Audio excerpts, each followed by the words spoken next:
setelah Adam itu memakan, dia di dalam keberdosaannya, di dalam keadaannya yang mati pada hari itu, maka Tuhan memberikan harapan, satu keselamatan bagi Adam yang pertama.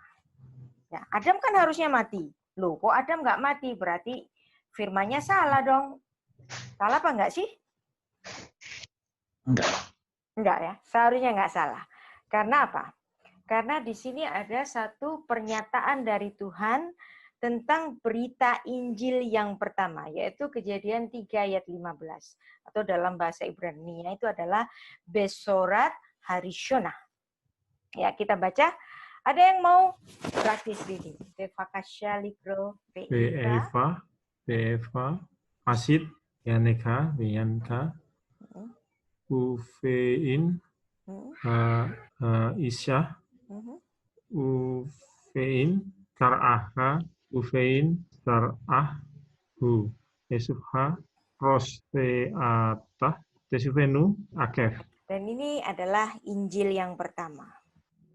Kira-kira Injilnya yang di mana sih kok ini kok bisa dibilang Injil yang pertama oleh Bapak Gereja Irenaeus? Anda lihat di sini. Bukankah Kejadian ayat 2 ayat 17 mengatakan pada hari engkau memakannya pastilah engkau mati. Tapi di sini Tuhan merujuk tentang keturunan dari perempuan itu. Berarti apa di sini? Manusia tidak dibiarkan mati oleh Tuhan. Dengan cara apa? Nah, ini nyatanya luar biasa ya. Ve'iva, maka aku akan menempatkan asid permusuhan berdarah beneha di antaramu uven haisah dan di antara perempuan itu uven sar'aha di antara keturunanmu uven sar'ah. Berarti perempuan ini akan memiliki keturunan. Berarti konsekuensi mati tadi terjadi apa enggak? Terjadi, tapi tetap terjadi. Tetapi tidak dibiarkan Allah terjadi. Bagaimana tidak dibiarkan Allah terjadinya itu kenapa? Nah ini. Allah memberikan satu janji adanya keturunan perempuan. Nah, Adam di sini tahu betul bahwa konsekuensi dosa itu adalah mati. Tapi di sini Tuhan sedang bicara mengenai keturunan dari perempuan itu. Maka Adam di sini melihat apa? Ini sebagai suatu kelegaan. Wow, Tuhan sedang bicara mengenai satu keturunan dari istriku itu. Nah, siapa yang dimaksud keturunan ini? Hu Yeshuveka Rosh. Ya. Dia akan meremukkan kepalamu. Kalau kepalanya yang diremukkan apa? Mati habis. Ve'ata dan kamu teshuvenu akef dan kamu akan meremukkan tumitnya. Kenapa ada kata tumit di sini? Itulah sorga dunia. Surga di telapak kaki ibu. Artinya kalau sorry Bu. Oke. Sekarang saya mau tanya. Siapakah nama dari tokoh Alkitab yang artinya tumit? Yakub. Yakub. Apa artinya di sini? Coba perhatikan baik-baik. Dan engkau akan meremukkan tumit. Di sini Tuhan secara luar biasa menubuatkan seorang keturunan perempuan dan dia berasal dari rumpun tumit. Siapa itu tumit? Yakub. Siapa itu Yakub? Israel. Betapa luar biasanya. Pada saat Adam jatuh dalam dosa, Tuhan sudah menubuatkan bahwa sang penyelamat itu yang akan mati, yang akan diremukkan itu adalah suatu keturunan yang dia pilih dari rumpun Akef, Yaakov. Nah, disinilah Bapak Gereja Irenaeus itu melihat keseluruhan dari naskah bahasa asli Alkitab yang ada Akef di sini, maka dia menyebut ini adalah berita Injil yang pertama yang digenapi oleh Yesus Kristus. Makanya Tuhan mengatakan, inilah darahku, darah perjanjian. Perjanjian sejak apa? Sejak Kejadian pertama. ayat 15. Luar biasa bukan? Jadi bagaimana Anda dapat mengerti kenapa Yesus harus mati? Karena itu sudah dinyatakan oleh Allah sendiri sebagai alat pembayaran dosa untuk membayar hukum yang sudah ditetapkan Allah pada Kejadian 2 ayat 17. Bisa diterima? Bisa. Kalau saya tanya yang tentang keturunannya, yang dari sisi iblis itu pengertian keturunannya seperti apa ya? Maksudnya? Oke. Dalam satu kesempatan, Tuhan Yesus pernah berbantah-bantahan dengan orang-orang Farisi atau orang-orang itu, dan Tuhan Yesus mengatakan, iblislah bapamu. Dan siapakah yang nanti yang menyalibkan Tuhan Yesus? Yohanes pasal 8 ya. Yang keturunan ular ya, orang-orang Yahudi. Ya. Iblislah bapamu. Bukankah mereka lah yang nanti meremukkan si Akef tadi? Siapa? Tuhan Yesus sendiri bukan? Jadi semua ada hubungannya ya. Baik. Nah, kita balik lagi ke kata Akef. Kata Akef yang disebut pada Kejadian 3 ayat 15. Luar biasa. Tuhan sudah menyebut nama Yakub pada Kejadian 3 ayat 15. Akef tumit Yaakov. Dan secara luar biasa Tuhan menyatakan bahwa kelahiran Yakub ini sedang memegang tumit abangnya. Maka dia disebut dengan Yakub, Israel. Dan betul lah Yesus itu datang dari rumpun Israel. Keturunannya untuk keselamatan manusia. Dan itu tertulis pada Kejadian 25 ayat 26. Sesudah itu keluarlah adiknya, tangannya memegang tumit Esau. Sebab itu ia dinamai Yakub. Ishak berumur 60 tahun pada waktu mereka lahir. Ya, Akef. Anda lihat di sini, Ayin, Kof, Bet. Nah, ada Ayin, Kof, Bet. Nah, pada Kejadian 3 ayat 15 ada Ayin, Kof, Bet. Sabtu besok kita akan belajar mengenai Sores. Jadi di sini Sores itu adalah akar kata. Sores nama dari Yakub itu sudah disebut Tuhan sejak Kejadian pasal 3 ayat 15.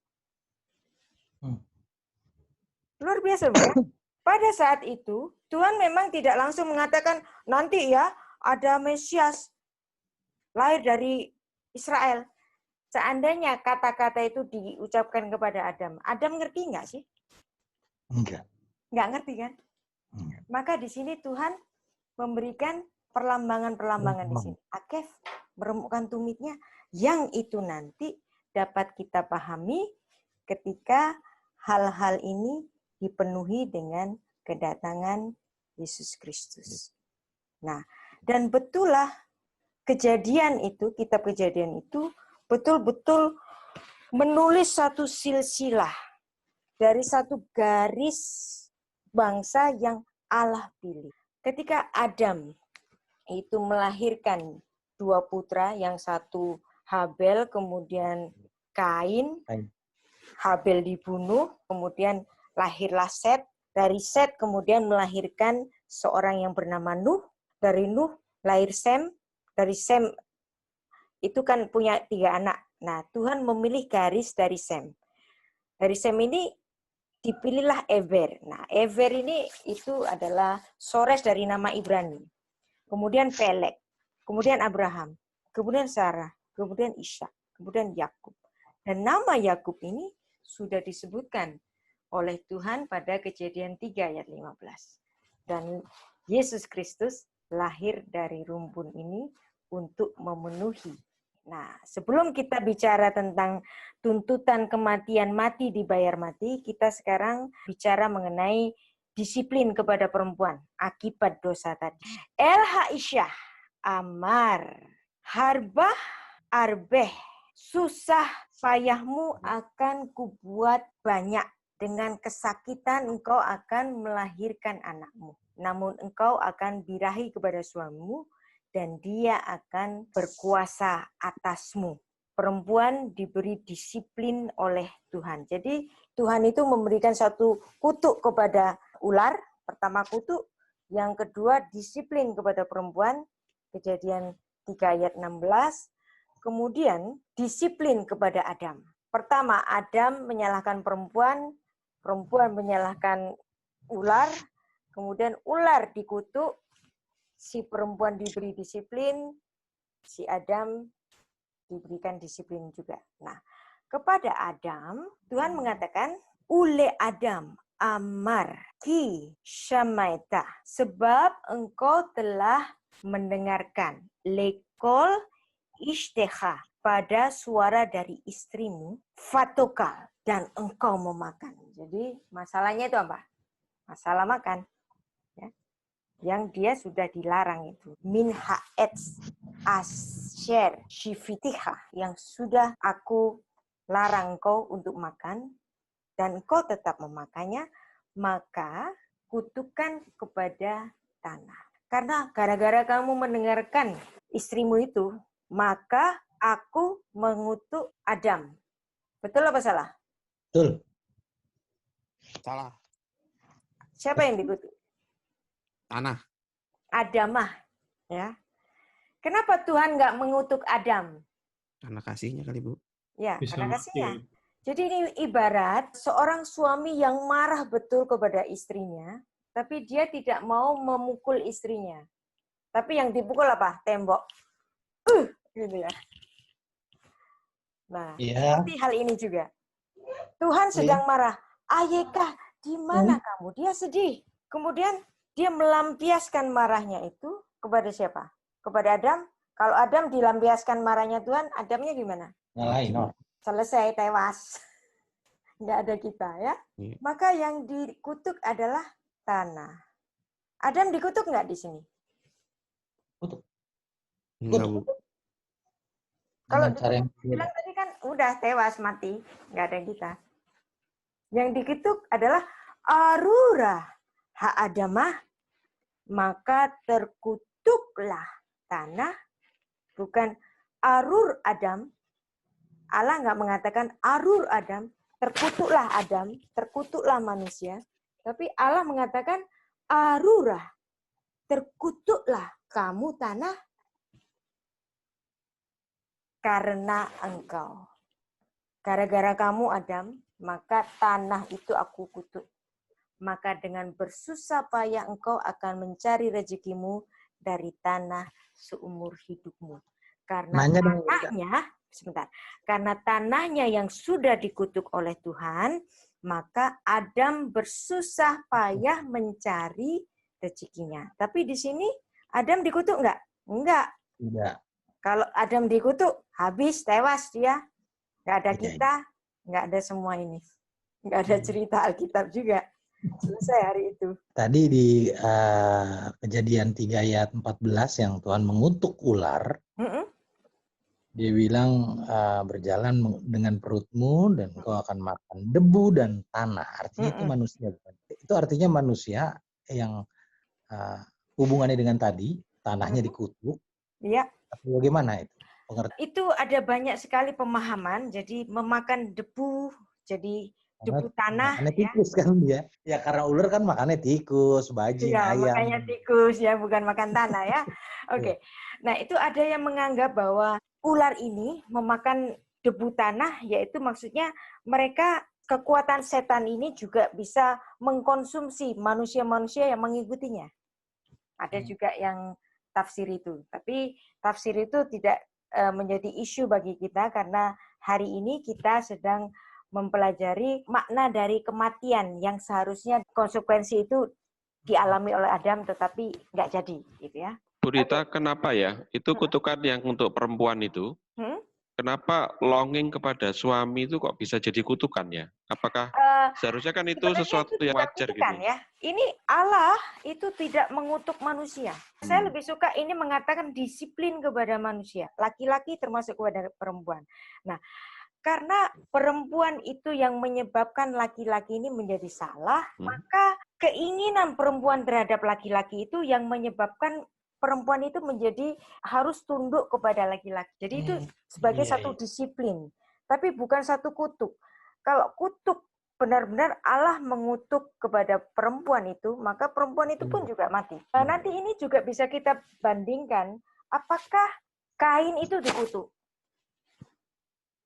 Setelah membunuh Habil. setelah membunuh Habil?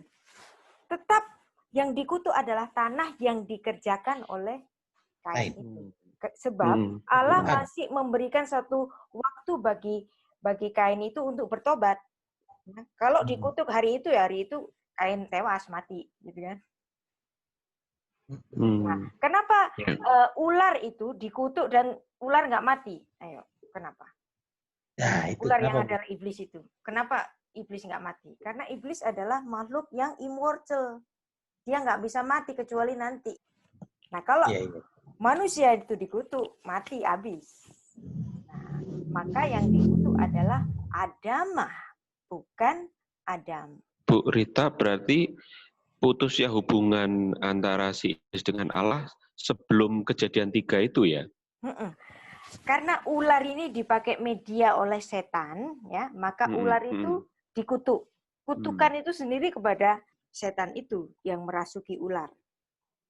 Yang kemudian menyebabkan ular itu menjadi berjalan dari perutnya. Nah, sekarang kita lanjut ya.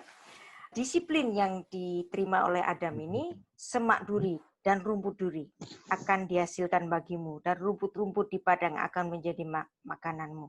Semak duri itu ada mulai kapan? Dari jatuhnya manusia ke dalam dosa. Dan dalam Kejadian 3 ayat 19 ini, dengan berpeluh engkau akan mencari makananmu sampai engkau kembali lagi kepada tanah. Karena dari situlah engkau diambil, sebab engkau dari debu dan engkau akan kembali kepada debu. Nah, di sini Tuhan menyatakan kepada manusia, sekarang kamu itu immortal, sekarang kamu bisa mati, dan kamu nanti kembali kepada debu. Jadi Adam di sini tidak menerima disiplin pribadi seperti halnya perempuan itu, tetapi dia memiliki konsekuensi yang tidak kalah menyakitkan, karena dia harus bekerja dengan berpeluh.